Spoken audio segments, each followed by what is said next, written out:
So when we're thinking about PES graphs, it is important to take a little bit of time, open up this file, and look at all of the different graphs there to see the patterns. We discussed them a little bit in the videos. Maybe this is something you've seen in a previous class, but it's important to be able to understand or recognize those patterns and apply them. Sometimes in a free response, you're asked to describe or explain, but it is possible or it is a likely question that you could be given a PES graph for one element and asked to write a graph for a different element based upon the information we have. So more than just being able to answer questions about graphs we have, they're very useful in terms of their predictive and explanatory power. But we're going to focus on these questions, and I'll try to transition some of those ideas in there.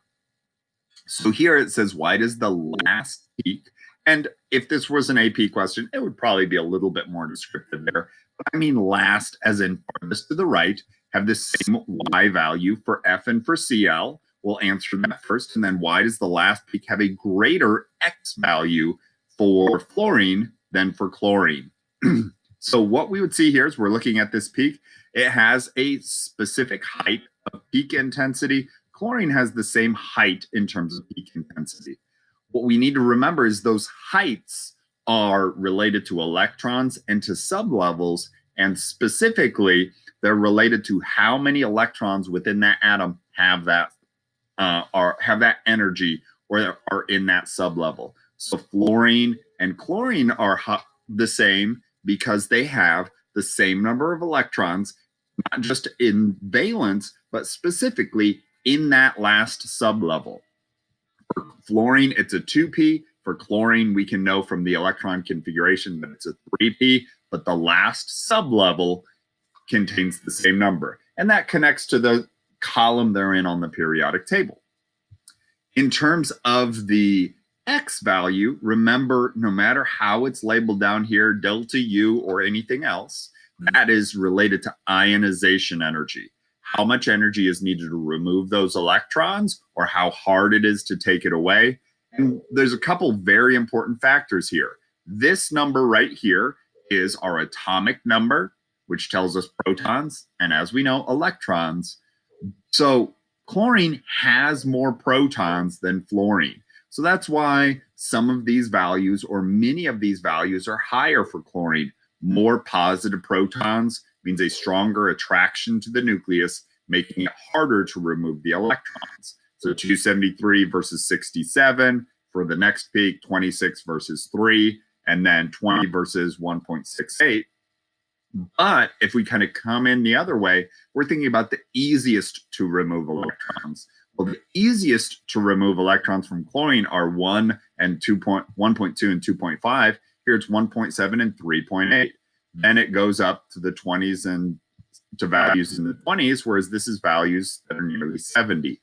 The reason that this is lower in value than this is because we are at a greater distance. It's going to experience less attraction at that greater distance than the fluorines. Here, although there are fewer protons, the valence or the outer electrons or the electrons in the last sublevel, 2p and 3p, are further away. So a lot of times it's very important that you can talk about these in terms of their sublevels. So once again, we're going to read it like an electron configuration. 1s2, 2s2, 2p6, 3s2, 3p5. When we can do that, it explains what we know, why these are the same, but also why the value is different. When I looked at nitrogen and phosphorus, and obviously I just copied the graphs here, you would be looking at the full document. When we talk about the third peak, we are looking at 1, 2, 3, 1, 2, 3. It would definitely need to be more descriptive if this was an AP question because third is too vague. But it's asking, why is this smaller in Y value or in height? And why is it smaller in X value?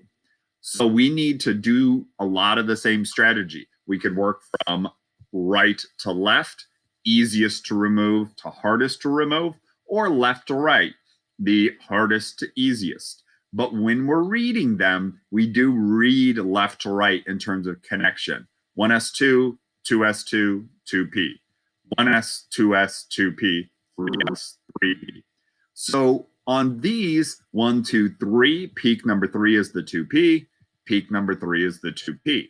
So it's the same sublevel in both instances, but nitrogen only partially fills that. It only has 7 electrons in total, whereas phosphorus not only fills level 2, it goes on and fills more of level 3. So the 2p is completely full for phosphorus, and that's what that higher peak intensity is telling us. The third peak, as we said, it's the same sublevel. Nitrogen has 5 protons pulling on it. Phosphorus has 15. So phosphorus is 1s is way higher. Its 2s is way higher. Its 2p is way higher than this. So it's the added positive charge from the nucleus that can attract and hold the electrons in, raising our ionization energy. But if we go out a little bit further, what we weren't asked about, we do see that the valence electrons, or those level 3 electrons, are easier to remove from phosphorus than from nitrogen, very similar to what we saw before. So it's important to be able to describe this in terms of valence, in terms of inner shell, in terms of number of electrons, and in terms of the interaction of the nucleus with those electrons.